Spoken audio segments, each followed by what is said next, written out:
The night I stood on that curb, the wind biting through my coat like it had a personal grudge, I didn't cry. Not yet. My hands gripped 2 suitcases, the sum of my life at 58, and the street lamp flickered like it was mocking me. Cedar Park, just north of Austin, wasn't supposed to feel this cold in spring, but there I was, shivering, erased. My daughter Amanda's apartment building loomed behind me, its brick face indifferent, the windows glowing with lives that weren't mine anymore. I could still hear Chad's voice from the dinner table, sharp as a blade, "We're not a charity." And Amanda, my Amanda, her eyes glued to her plate, silent.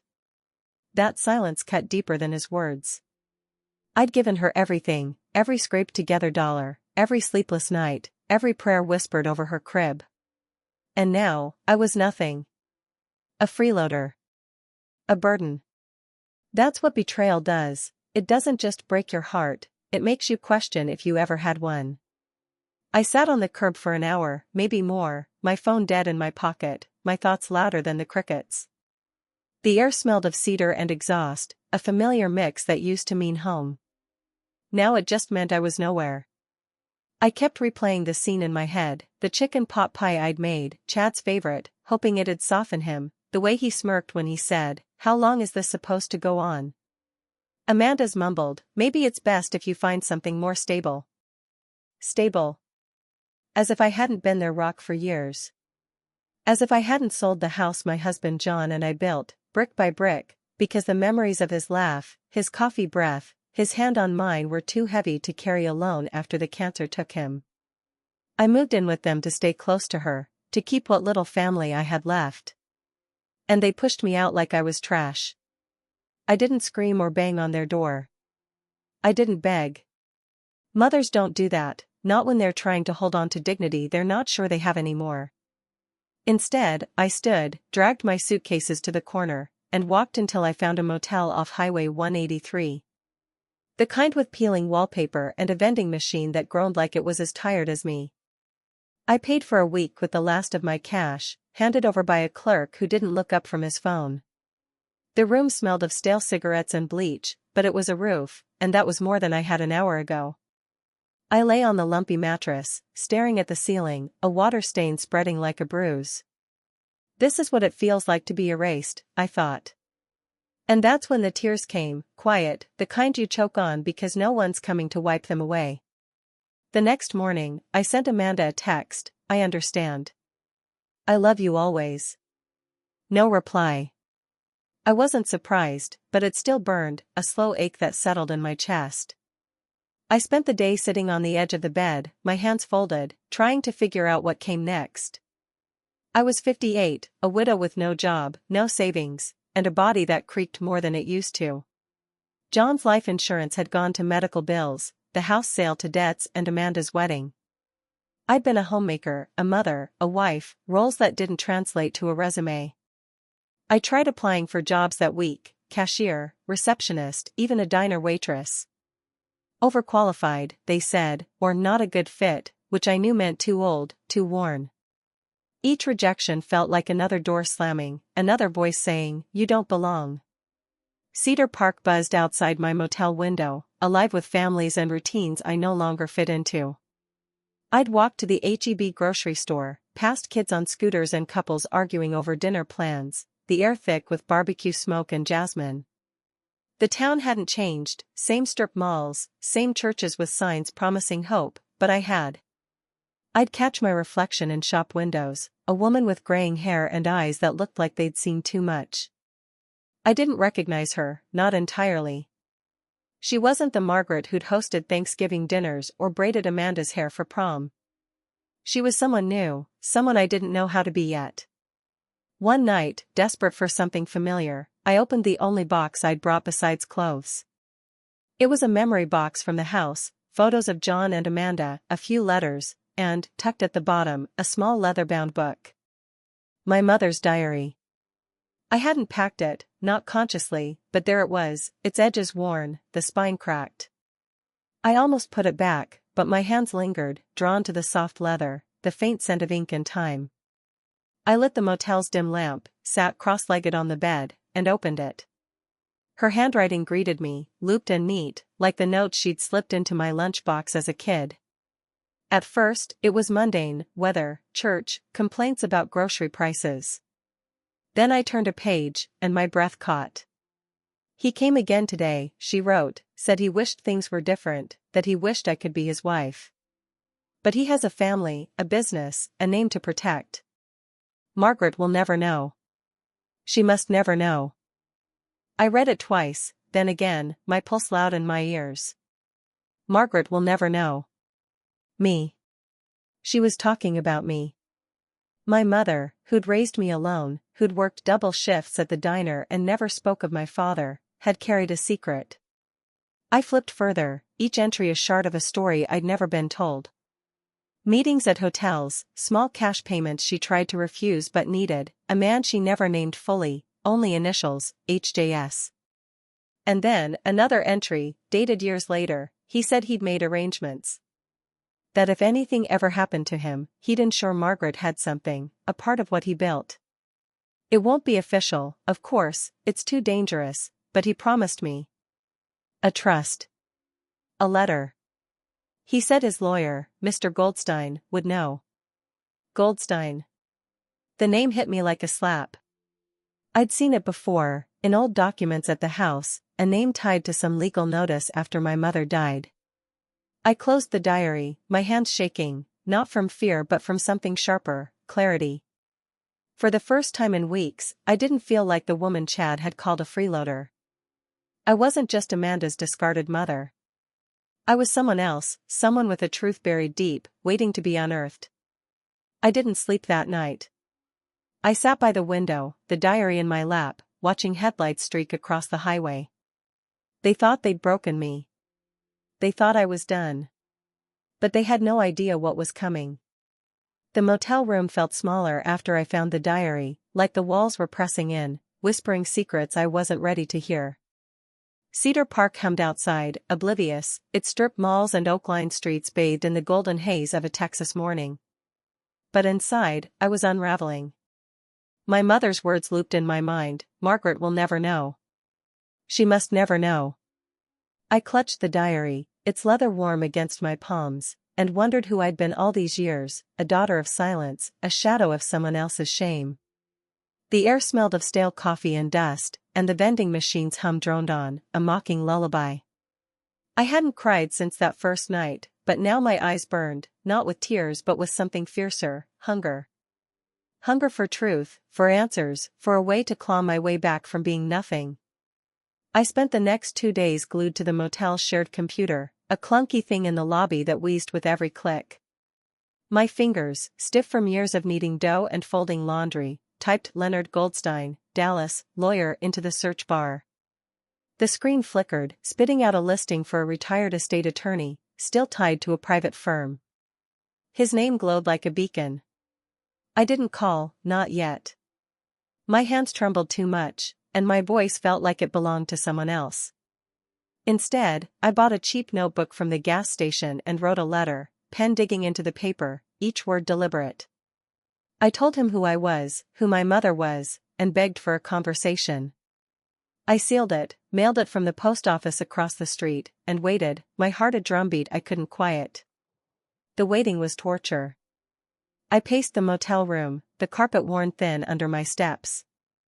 I texted Amanda again, "I'm okay. Just wanted to know how you are." No reply. I wasn't surprised, but the silence stung, a fresh bruise on an old wound. I tried to keep busy, applying for more jobs, grocery clerk, hotel maid, anything, but the rejections piled up like unpaid bills. Too old, their eyes said, even if their words didn't. I walked Cedar Park streets to clear my head, past barbecue joints with smoky air and churches with signs preaching forgiveness. The town was alive with families, kids chasing fireflies, couples sharing iced tea on porches. I felt like a ghost, drifting through a world that no longer saw me. But the diary, tucked in my purse, was a pulse, a reminder I wasn't done.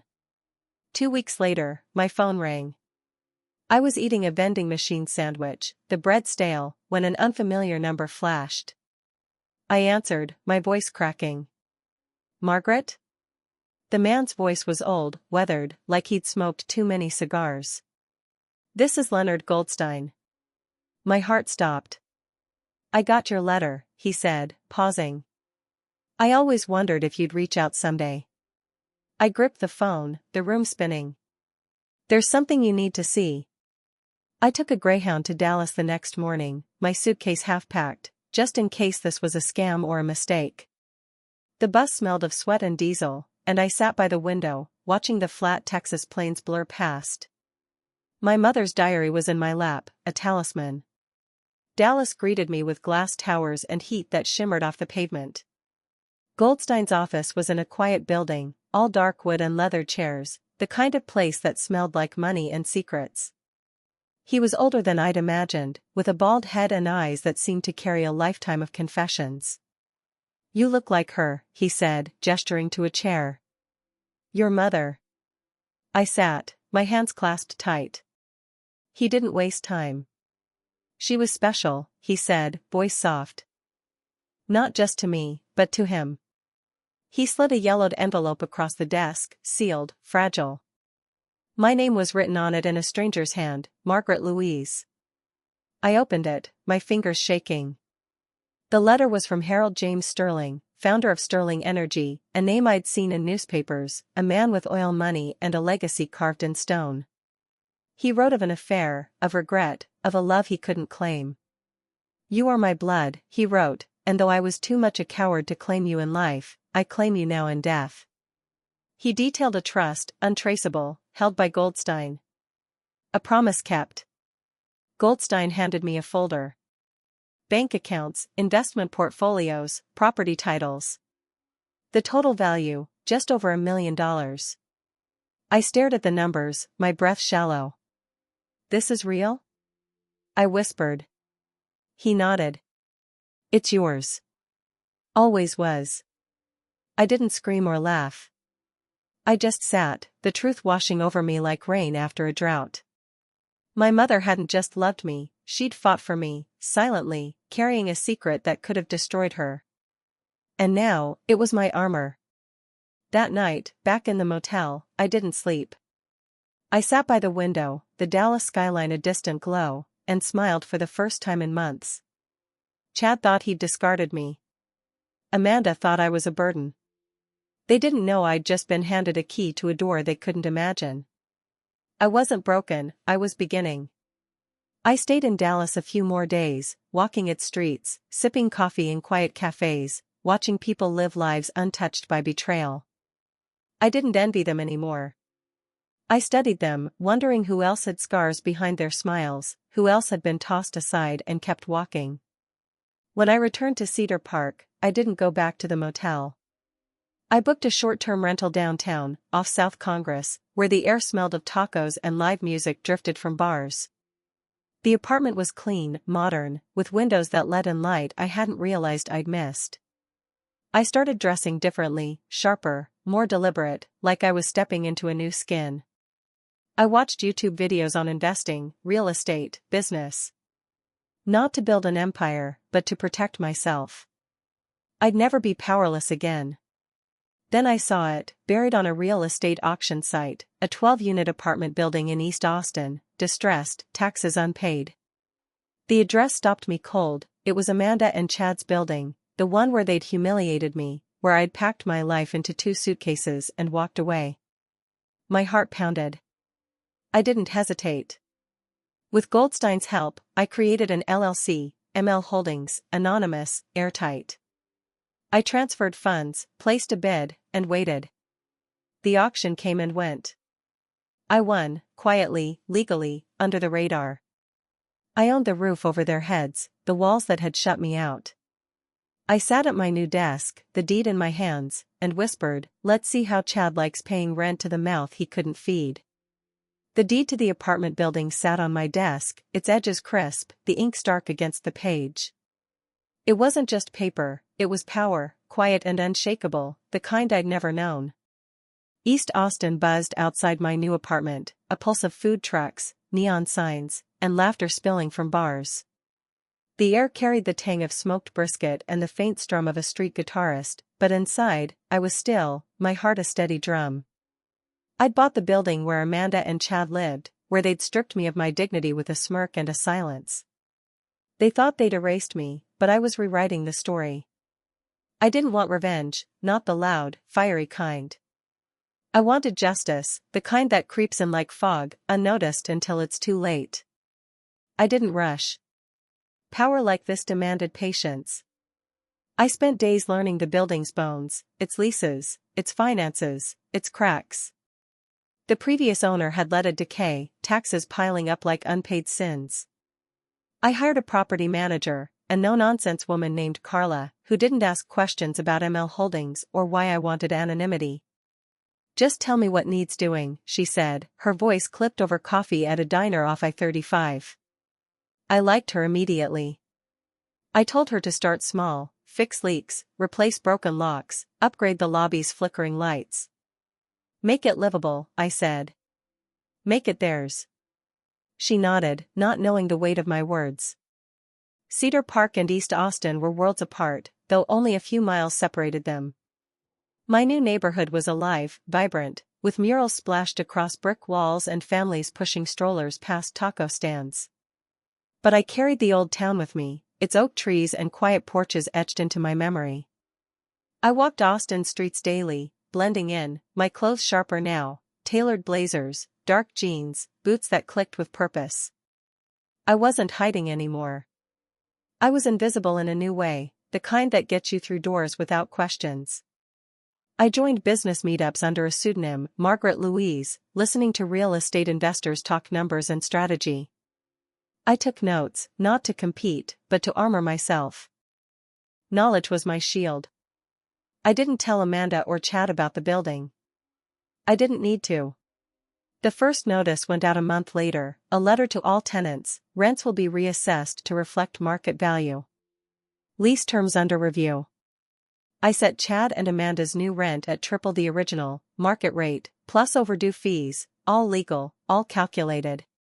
Carla sent the letters, her name on the signature line, not mine. I imagined Chad's face when he opened it, his jaw tight, his ego bruised. He'd always needed to feel in control, barking orders at Amanda, rolling his eyes at me. Now, he'd answer to a faceless landlord, and that landlord was me. 2 days later, Amanda called. I was in my apartment, sipping tea, the city's hum a soft backdrop. Her voicemail was hesitant, her voice thin. "Mom, I don't know if you heard, but something weird's going on. Our rent just shot up, like, a lot. Chad's losing it. Can we talk?" I let it go to voicemail, my finger hovering over the screen. I wanted to call back, to hear her voice, to tell her I was okay. But I didn't. This wasn't about cruelty, it was about gravity. They needed to feel the weight of what they'd done, the night they'd left me on that curb with nothing but 2 suitcases and a dead phone. I deleted the voicemail and turned off my phone. I drove by the building once, late at night, the streets quiet except for the occasional bark of a dog. Their apartment's lights were on, shadows moving behind the curtains, Amanda pacing, Chad's silhouette sharp, gesturing wildly. I didn't linger. I just watched for a moment, my hand steady on the wheel, then drove back to my apartment. The city glittered, its skyline a promise of something bigger, but my heart was heavy. I still loved her, my Amanda, the girl who'd once clung to me during thunderstorms, who'd drawn me pictures of sunflowers. But love didn't mean forgiveness, not yet. She'd chosen him, stood by while he called me a freeloader, and that choice had consequences. I kept moving forward. I authorized more upgrades, new exterior paint, hallway lighting, a security camera by the lobby. Chad's rent funded it, an irony that made me smile faintly. Tenants noticed the changes, sending thank you notes through Carla. Everyone except Chad. He emailed the management office, furious, demanding answers. "This is extortion. I want to know who's behind this." Carla forwarded his messages to me, her notes dry. "He's loud, but he pays." I responded with a single line, "No special exceptions." He wasn't getting a fight, he was getting silence, the kind that gnaws. One evening, I saw Amanda at the H-E-B, 2 aisles over, hidden behind a rack of discounted cereal. She didn't see me. Her hair was tied back sloppily, her eyes puffy, her cart half empty with rice, eggs, and off-brand cans. She paused by a box of mac and cheese, then checked her phone, her shoulders sagging. She put the box back. My chest tightened. I remembered the little girl who'd begged for extra cheese on her macaroni, who'd giggled when I burned the edges. Now she looked worn, like life was draining her drop by drop. I should have walked away. I didn't. I followed at a distance, my heart pounding, watching her move through the store like a ghost. She was living with a man who'd made her small, and I hated him for it. But I hated her, too, for letting him. I drove home and sat on my couch, the diary open in my lap. My mother's words stared back. I pray one day she understands how much I loved her, even if she was born out of mistake and desire. I traced the ink, my throat tight. My mother had fought for me, hidden her pain to give me a future. I was fighting now, not just for myself but for the woman she'd believed I could be. Amanda's voicemail played in my mind, her voice cracking, "I miss you." I wanted to believe her, but missing someone isn't the same as seeing them. She hadn't seen me that night in their kitchen, and she didn't see me now. But she would. Soon. The days after I saw Amanda in the grocery store felt heavier, like the air itself was pressing down on me. East Austin carried on, its streets alive with the clatter of food trucks and the hum of cicadas, but I moved through it like a shadow, my thoughts tangled in the image of her, pale, worn, putting back that box of mac and cheese. The city smelled of asphalt and blooming crepe myrtles, their pink petals scattered like confetti, but none of it reached me.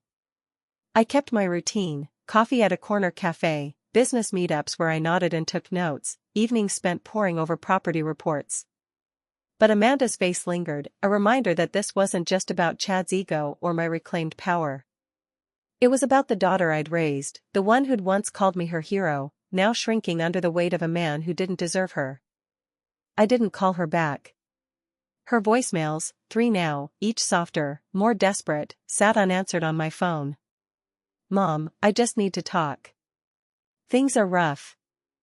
I listened to them late at night, the city's glow seeping through my blinds, and felt my heart twist. But I stayed silent. Silence wasn't cruelty, it was clarity. She needed to feel the void she'd helped create, the one I'd lived in since that night on the curb. I wasn't punishing her, not exactly. I was waiting, letting the consequences of her choices settle like dust after a storm. My mother's diary, open on my nightstand, reminded me why. She must never know, my mother had written, but I knew now, and that knowledge was my strength. Amanda would have to find her own. The building became my focus, a chessboard where I moved pieces Chad couldn't see. Carla, my property manager, sent regular updates, repairs were on track, tenants were pleased, Chad was unraveling. His emails grew sharper, more erratic, demanding to know who owned ML Holdings. "This is personal," he wrote once, "and I'll find out who's screwing us." I read his words with a calm I hadn't known I could feel. He was grasping at shadows, and I was the shadow, untouchable.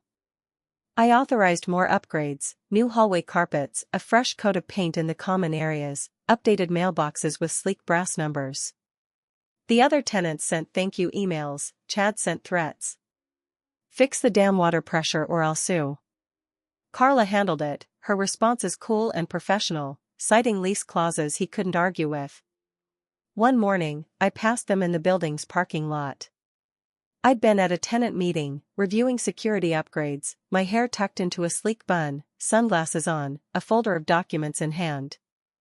I looked nothing like the Margaret they'd known, the one who'd cooked their dinners and stayed quiet to keep the peace. Amanda glanced at me, her eyes tired, but didn't pause. Chad didn't even look up, too busy barking into his phone. I kept walking, my boots clicking on the pavement, my pulse steady. They didn't recognize me, and that was the point. I wasn't their discarded mother-in-law anymore. I was someone else, someone they'd never seen coming. That night, I sat in my apartment, the city's skyline glittering beyond my window. I opened my laptop and checked the building's financials. ML Holdings was stable, profitable, the rent increases covering upgrades and then some. I was learning the language of ownership, of control. But control didn't erase the ache. I picked up my mother's diary, flipping to a new entry. He gave me money again today. I didn't want it, but the rent was due, and Margaret needs new shoes. I hate his pity, but I love her more than my pride. My throat tightened. My mother had swallowed her shame for me, just as I'd swallowed mine for Amanda. But I wasn't swallowing anymore. A week later, Carla forwarded a report with photos of Chad and Amanda's unit, taken during a routine inspection. The bathroom had mildew, the kitchen tiles were cracked, mail piled up on the floor. They were cutting corners, living lean. I stared at the images, my chest tight. I should have felt pity, but instead, I felt a strange clarity. This wasn't just about rent or power, it was about survival, and they were failing at it. Chad was losing his grip, and Amanda was caught in the fallout. I didn't need to push harder, I just needed to keep pulling the strings, letting their world shrink until they had no choice but to face it. Then came the notice, annual inspections mandatory. All units. I knew Chad would hate it, his pride stung by the idea of someone poking into his space. He responded through the tenant portal, his words dripping with rage, "This is harassment. I know my rights." I smiled, forwarding the message to Carla with a note, "Proceed as planned." He was unraveling, and I didn't need to say a word. His anger was his own trap, and Amanda was starting to see it. Her texts had slowed, but the last one lingered, "I really need you." I read it again, my finger tracing the screen. I wanted to believe her, but need wasn't enough. She had to choose herself, not just reach for me when the walls closed in. One evening, I walked through Zilker Park, the grass cool under my feet, the city's heartbeat soft in the distance. Families laughed, kids chased fireflies, and the air smelled of earth and possibility. I stopped by the river, watching the water ripple under the moonlight, and thought of my mother. She'd given me a truth I hadn't asked for, a legacy I hadn't earned. But it was mine now, and I was using it to rebuild, not just for me but for the woman I was becoming. I whispered a prayer, not to a God I wasn't sure I believed in, but to her, to the strength she'd hidden in those pages. "I'm not done," I said, the words swallowed by the night. And I wasn't. Chad thought he was fighting a faceless enemy. Amanda thought she could wait me out. They didn't know I was just getting started. The air in my apartment felt charged, like the moment before a storm breaks. East Austin pulsed outside, its streets alive with the clink of beer bottles and the laughter of late-night crowds, but I was still, my laptop open to the latest report from Carla.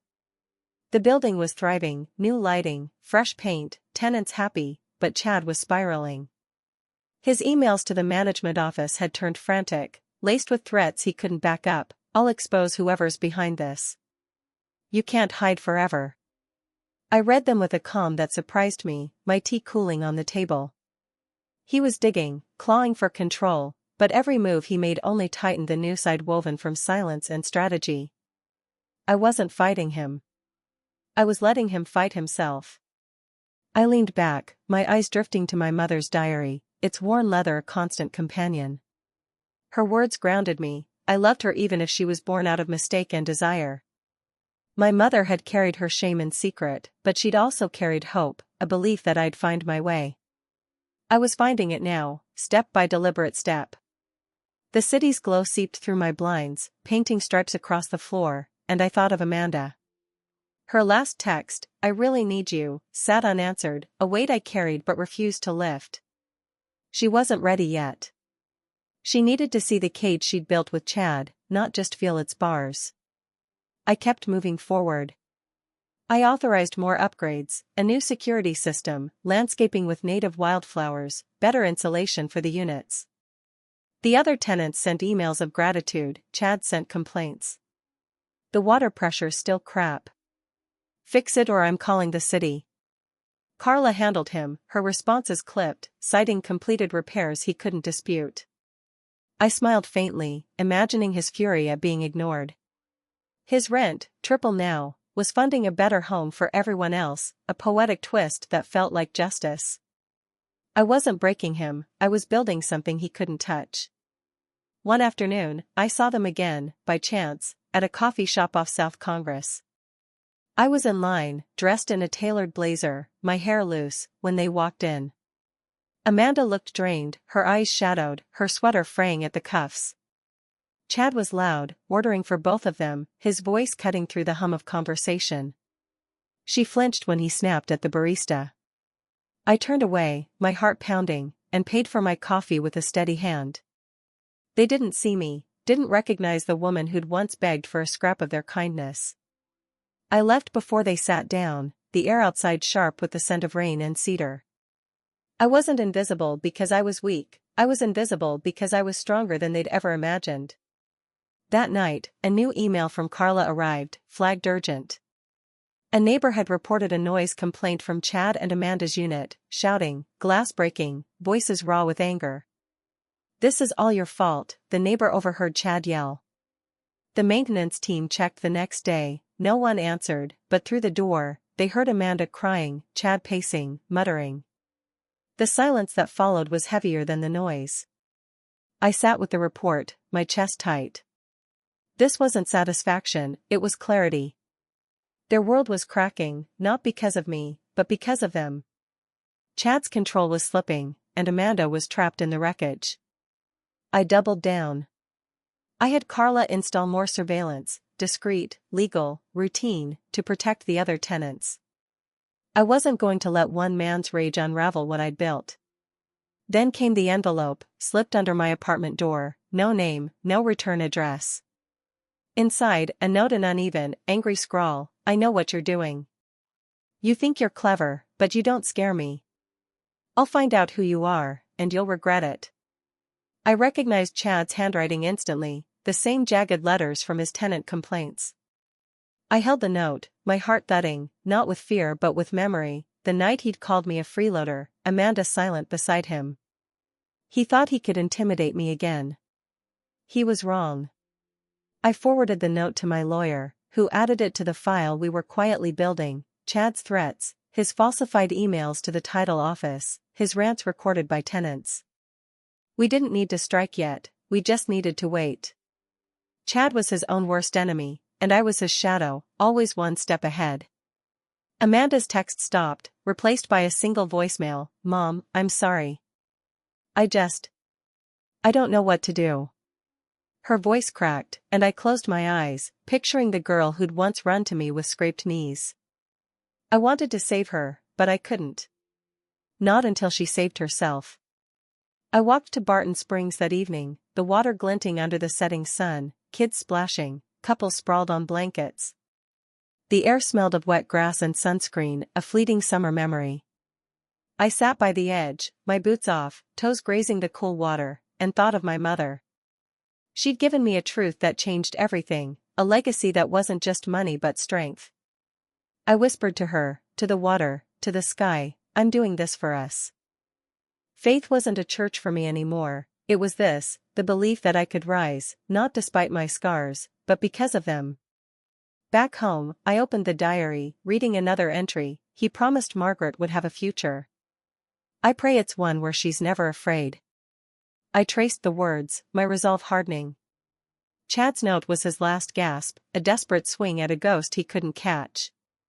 Amanda's silence was her struggle, one she'd have to face alone for now. I wasn't done, but I wasn't rushing either. The building was mine, the truth was mine, and the woman I was becoming, she was unstoppable.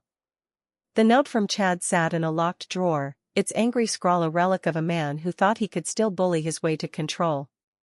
East Austin woke each morning with the clatter of coffee shops and the hum of delivery trucks, but I moved through it with a quiet purpose, my steps deliberate, my eyes sharp. The city smelled of fresh tortillas and rain-soaked pavement, the sky often bruised with clouds that promised storms but rarely delivered. I was the storm now, not loud or flashy, but steady, reshaping the landscape one calculated move at a time. Chad's threats didn't scare me, they fueled me. He'd underestimated me once, and I was making sure he'd never forget it. Carla's updates painted a clear picture, the building was flourishing, tenants grateful for the new landscaping and upgraded security, but Chad and Amanda's unit was a mess. Maintenance reported cracked tiles, unpaid utility bills, and a growing stack of unopened mail.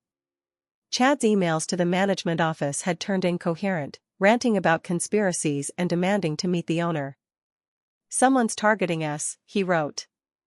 "I'll find them." I read his words with a faint smile, forwarding them to my lawyer, who added them to the growing file.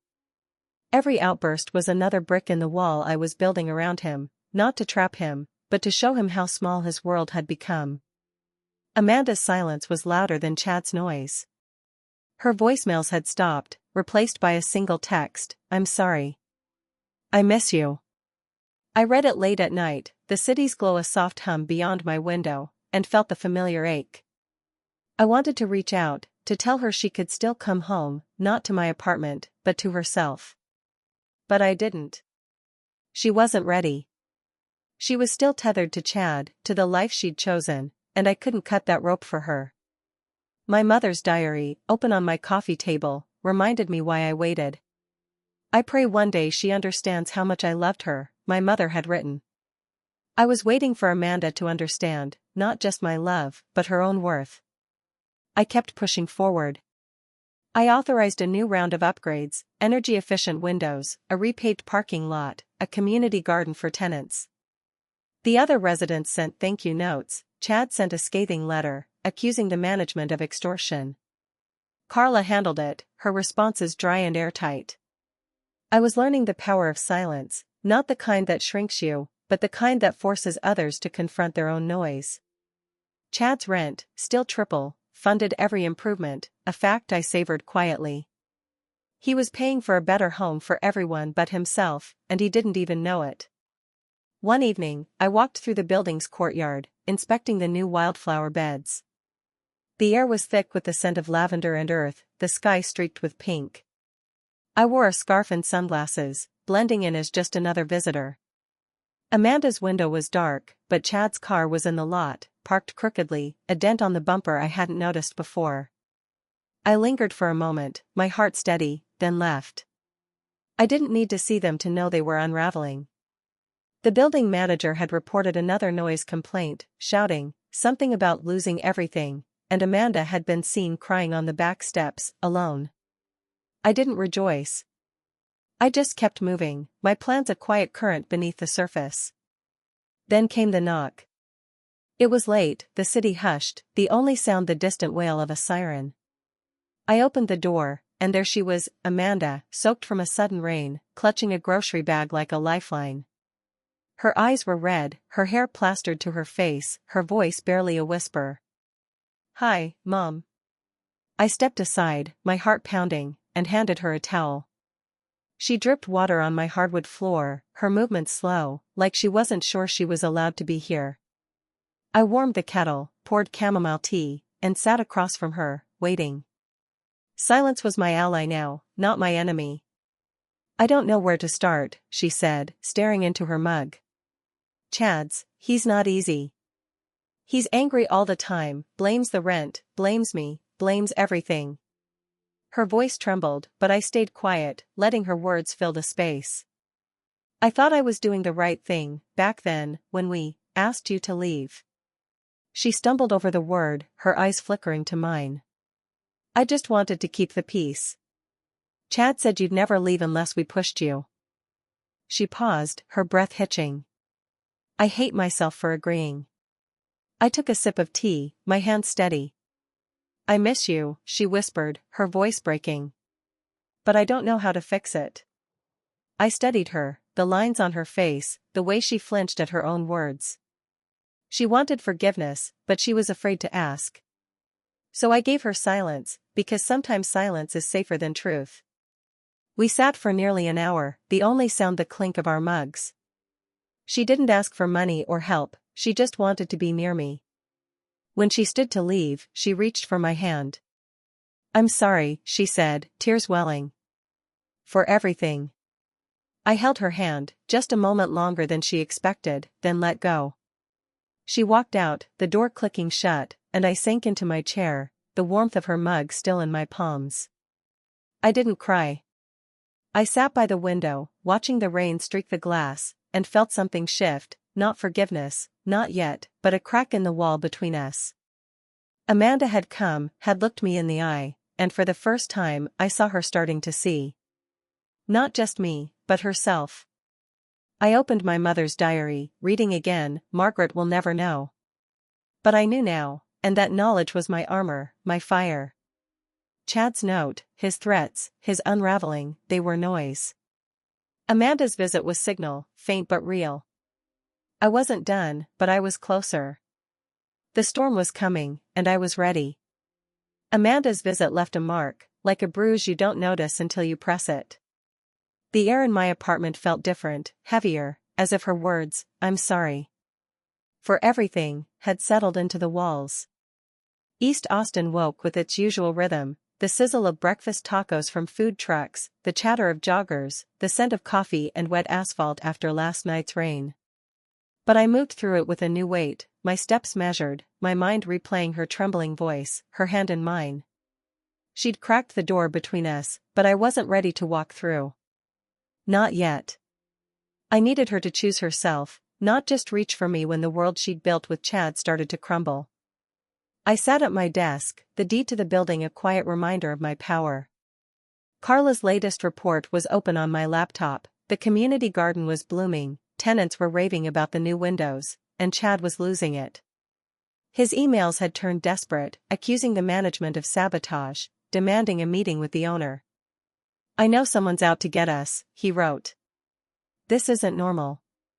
I forwarded the email to my lawyer, adding it to the file we'd built, his threats, his falsified documents, his recorded rants. He was digging his own grave, and I was content to hand him the shovel. I leaned back, my eyes drifting to my mother's diary, its pages worn from my touch. "I pray one day she understands how much I loved her," she'd written. I understood now, not just her love but her sacrifice, the way she'd carried shame to give me a future. That future was here, in the building I owned, in the life I was rebuilding. But Amanda was still caught in her own cage, and I couldn't unlock it for her. Her last text, "I miss you," sat unanswered, a ghost in my phone. I wanted to believe her, but missing someone wasn't enough. She had to see what Chad was, what she'd become by staying. I kept the pressure on. I authorized a new round of notices, lease renewals due. Terms subject to review. Chad's response was immediate, a furious email to Carla, "This is robbery. I'm not signing anything until I talk to the owner." I smiled, instructing Carla to respond with standard lease clauses, no exceptions. His rent, still triple, funded more upgrades, a repainted lobby, new security cameras, a playground for the tenants' kids. The other residents sent thank you notes, Chad sent complaints, each one sloppier, more unhinged. He was unraveling, and I didn't need to lift a finger. One morning, I walked past the building, dressed in a sharp blazer and scarf, my hair loose, blending in as a passerby. The wildflower beds were thriving, their colors a stark contrast to the gray brick. Chad's car was gone, but Amanda's bike was chained to the rack, a new dent in the frame. I paused, my breath catching. I pictured her riding it to work, head down, avoiding Chad's temper. The air smelled of earth and possibility, but my heart was heavy. I didn't want her to suffer, but I needed her to wake up. I turned away, my boots clicking on the sidewalk, and drove back to my apartment. That night, a new report from Carla arrived, flagged urgent. Another noise complaint, this time with details, shouting, a door slamming, Amanda's voice pleading, "Just stop, please." Chad had stormed out, not returning until dawn. The neighbor said Amanda stayed inside, lights off, curtains closed. I sat with the report, my chest tight. This wasn't victory, it was proof of how deep the damage ran. Chad's control was slipping, but Amanda was still trapped, her world shrinking to the size of his anger. I forwarded the report to my lawyer, adding a note, "Document everything. We may need it." The next day, I got a call from the building's security team. Chad had tried to access the management office after hours, banging on the door, demanding answers. They'd escorted him out, his voice echoing through the lot, "I'll find out who's doing this." I authorized more cameras, more patrols, not for me, but for the other tenants. Chad's rage wasn't my problem, it was his. But Amanda's silence was mine, and it hurt more than I wanted to admit. I walked to Zilker Park that evening, the grass cool under my feet, the air thick with the scent of barbecue and river water. Families laughed, kids chased fireflies, and I sat by the water, watching the sunset paint the sky in golds and pinks. I thought of my mother, her quiet strength, her hidden fight. I whispered to her, to the river, to the fading light, I'm not giving up. Faith wasn't a sermon for me, it was this, the belief that I could rebuild, that Amanda could too, if she chose it. Back home, I opened the diary, reading another entry. He said Margaret would have a part of what he built. I pray it's enough. It was more than enough. It was a legacy, a truth that had given me power, not just over Chad, but over my own story. Chad's threats, his noise, were nothing compared to the quiet I'd weaponized. Amanda's visit had been a spark, a sign she was starting to see. I wasn't done, but I was ready for what came next. The building was mine, the truth was mine, and the woman I was, she was unbreakable. The city woke with a restless energy, the air thick with the promise of rain and the scent of cedar and exhaust. East Austin buzzed, food trucks sizzling, murals glowing under morning light, but I felt a quiet calm, like the eye of a storm I'd been steering for months. Amanda's visit had shifted something, not just in her but in me. Her apology, her trembling hand in mine, lingered like a half-remembered dream. But I wasn't ready to forgive, not when she was still tethered to Chad, clandestinely pulled up by the roots. I sat at my desk, Carla's latest report open on my laptop, the building's numbers steady, the upgrades complete, and Chad's emails more desperate than ever. I know you're behind this, he wrote. I'll make you pay. I forwarded it to my lawyer, my heart steady. He was flailing, and I was the current pulling him under. I leaned back, my mother's diary open beside me. I pray she finds a future where she's never afraid, she'd written. I was living that future, not just for me but for the woman she'd hoped I'd become. Amanda's face, pale, sorry, searching, flashed in my mind. Her text, I miss you, sat unanswered, a weight I carried but wouldn't lift. She was close to breaking free, but she had to take the final step. I closed the diary, the leather warm under my fingers, and looked out at the city's skyline, its lights a promise I was claiming. Carla's updates were relentless, the playground was a hit, the garden thriving, but Chad and Amanda's unit was falling apart, mildew, cracked tiles, utilities cut back. Chad's latest rant demanded a meeting with ML Holdings' owner, accusing them of personal vendetta. I instructed Carla to ignore him, citing lease terms. His rent, still triple, funded every improvement, a silent irony that fueled me. The other tenants sent thank you notes, Chad sent threats, each one sloppier, more unhinged. He was cracking, and Amanda was caught in the debris. I saw her again at the building, by chance, inspecting the new security cameras. I wore a scarf, my hair tucked up, unrecognizable. She was locking her bike, her hands shaking, a bruise on her wrist I hadn't seen before. My breath caught, but I kept walking, my boots silent on the pavement. The air smelled of wildflowers and dust, the courtyard vibrant under my changes. Chad's car screeched into the lot, his voice sharp as he yelled her name. She flinched, head down, and followed him inside. I drove away, my hands tight on the wheel, not out of fear but resolve. This wasn't just about power, it was about truth. That night, a new report, another fight, louder, uglier. Neighbors heard Chad scream, "You're ruining everything." Amanda's voice, soft, pleading, "I didn't do anything." Glass shattered. She stayed inside, lights off, alone. I sat with the report, my chest tight. This wasn't triumph, it was proof of how deep her cage ran. I forwarded it to my lawyer, adding, "Prepare for escalation." Chad's earlier note, "I'll find you," was in our file, alongside his falsified emails and recorded rants. He was his own undoing, and I was his mirror, reflecting every mistake. The next day, Amanda showed up at my door, unannounced, clutching my mother's diary. "I found it," she said, her voice shaking. "I read it. I let her in, my heart pounding, and poured tea, the room silent except for the clink of mugs. She set the diary on the table, its leather faded, sacred. I wasn't prying, she rushed. I recognized her handwriting. I know about Harold Sterling. The trust. Everything. Her eyes searched mine, wide, raw. Why didn't you tell me? I sat across from her, steady. Because I was helpless the night you let Chad push me out. I had nothing, no plan, no money, no voice. That diary found me when I was counting coins for dinner, when I hadn't spoken to anyone in weeks. It didn't just tell me who I was, it reminded me I mattered. She winced, her hands clenched. I don't know how I became that daughter, she whispered. I keep asking myself. You didn't become her overnight, I said, my voice soft but firm. It was small choices, letting him slide, choosing peace over truth, thinking love meant loyalty, even when it hurt. She looked away, tears falling.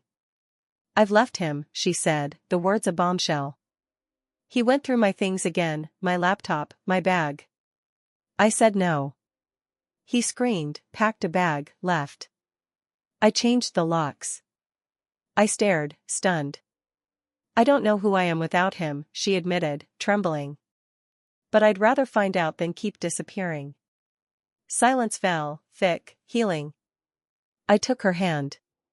You see me now, I said. That changes everything. We sat, the diary between us, a bridge across years of secrets. Before she left, she paused. You didn't raise me to be weak, she said. I just stopped looking at how strong you were. I smiled faintly. You didn't forget.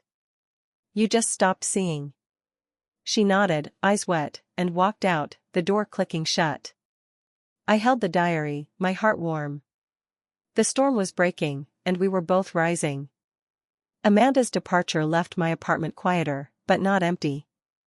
Her words, I've left him, echoed, a spark in the dark I'd been navigating for months. East Austin woke with its usual pulse, the clatter of coffee shops, the scent of fresh tortillas, the hum of life moving forward. But I carried a new lightness, like the air after a long rain.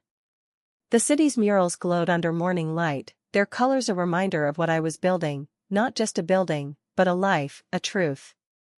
Amanda had seen me, really seen me, and in that moment, I saw her too, not the daughter who'd betrayed me, but the woman starting to claw her way back. I wasn't ready to forgive, not fully, but the door between us was open, just a crack, and that was enough for now. I sat at my desk, Carla's latest report open. The building was a success, tenants thriving, the garden blooming, the playground alive with laughter. But Chad was a ghost unraveling. His emails had stopped, replaced by a single, frantic message, I know everything, about the building, the inheritance, your secret with Sterling. Undo this, or I'll go to the press. Your name, your mother's affair, everything. I read it slowly, my pulse steady. He'd connected the dots, likely through Amanda or his own desperate digging, but his threat didn't scare me. I'd planned for this. I forwarded the email to my lawyer, who sent Chad a cease and desist letter by morning, backed by records of his threats, falsified documents, and recorded rants. One defamation suit was enough to silence him, and he knew it. I leaned back, my mother's diary beside me, its pages a map of my strength. I pray she finds a future where she's never afraid, she'd written. I wasn't afraid, not of Chad, not of the truth. My mother's secret had given me power, not shame, and I was using it to rewrite my story. Amanda's visit had been a turning point, proof she was waking up. Her text came later that day, I'm okay. Just figuring things out. Thank you. I didn't reply, but I held the words close, a sign she was moving toward herself. I kept the pressure on Chad. My lawyer's second letter outlined his every misstep, tampered emails, tenant complaints, maintenance sabotage. He panicked, Amanda told me later, calling her from a new number, his voice shaking. He's gone, she said, her voice steady but soft. Packed up while I was at work, left a note saying he was being hunted. Said you ruined his life. I paused, the phone warm against my ear. He ruined his own, I said quietly. You were scared. I've been there. Fear makes you small, but you don't have to stay that way. She was silent, then whispered, I'm trying.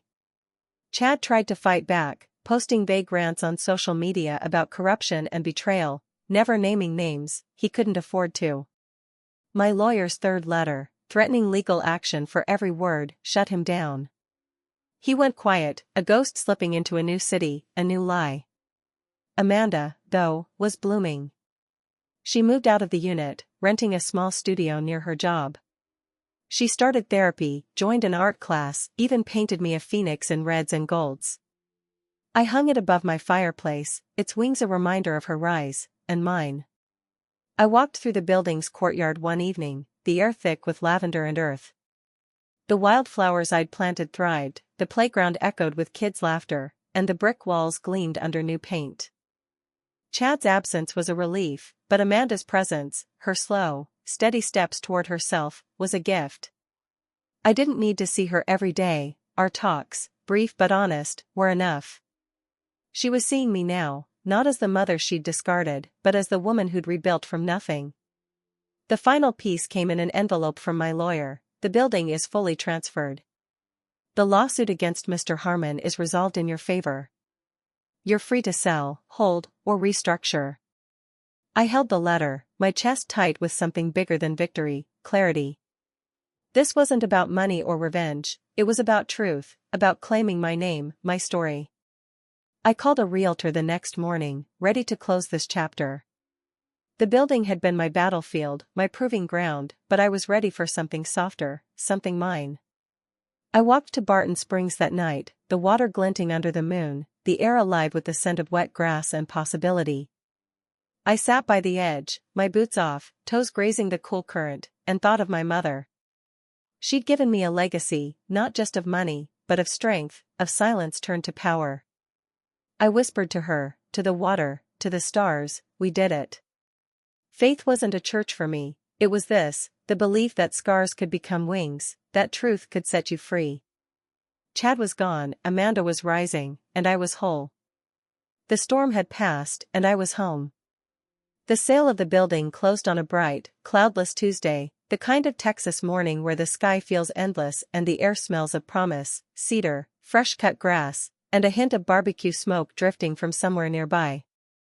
I signed the final papers in a quiet office, the realtor's pen clicking softly, her handshake firm. The money hit my account the next day, a number that should have made me gasp but didn't. It wasn't about the money, not anymore.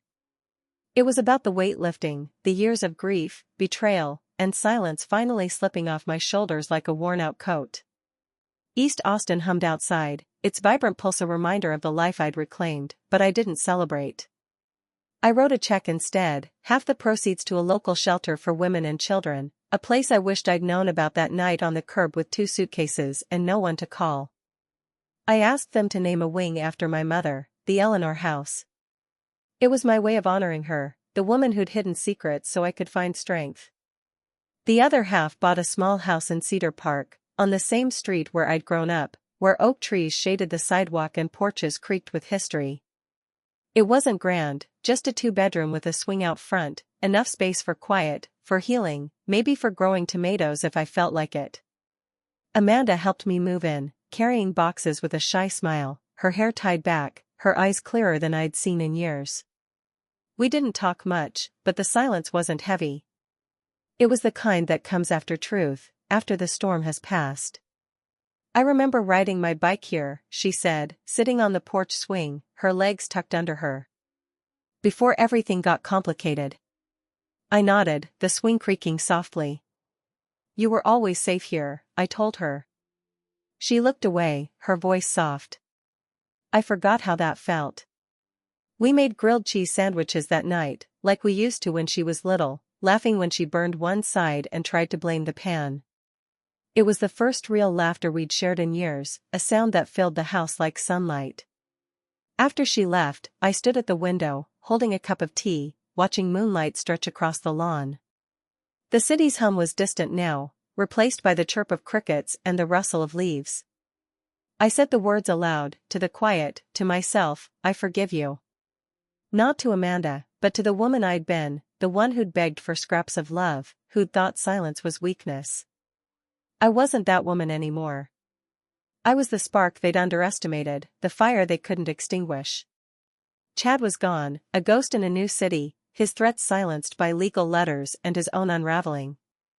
He'd signed a non-disclosure agreement, dropping his rants, knowing another lawsuit would bury him. Amanda was different, blooming, slowly, like the wildflowers I'd planted in the building's courtyard.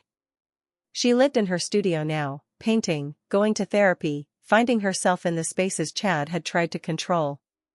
Her phoenix painting hung above my fireplace, its reds and golds a reminder of our shared rise. We talked often, not daily, but honestly, each conversation a step toward something new. She was seeing me now, not just as her mother, but as Margaret, the woman who'd rebuilt from ashes. I opened my mother's diary one last time, its pages soft from my touch. "You are my blood," Harold Sterling had written, and my mother had added, "I pray she finds a future where she's never afraid." I'd found that future, not in money or power, but in truth, in the strength to stand tall without needing their approval. I tucked a note inside for Amanda to find someday. You don't need their love to be worthy. You don't need their approval to be strong. You only need the truth, and to never forget who you are. I closed the diary, my tea cold in my hands, but my heart warm, a steady flame that no one could snuff out. The clock ticked softly, the house settling around me, its walls holding not just my story but my mother's, Amanda's, and the women who'd come after us at the Eleanor house. I didn't need to scream or win or prove anything. I just needed to be who I'd always been, deep down, the woman who'd survived, who'd turned silence into power, who'd learned that scars could become wings. Cedar Park slept outside, its oaks whispering secrets to the night, and I smiled, knowing I was home, not just in this house, but in myself. Faith wasn't a church for me, it was this, the belief that even the deepest wounds could heal, that truth could set you free. My mother had given me that, and I was passing it to Amanda, to the women at the shelter, to anyone who'd ever been erased and kept walking. I set my tea down, the moonlight pooling on the floor, and whispered to the quiet, to her, to us, we're enough. And for the first time in a long, long time I believed it.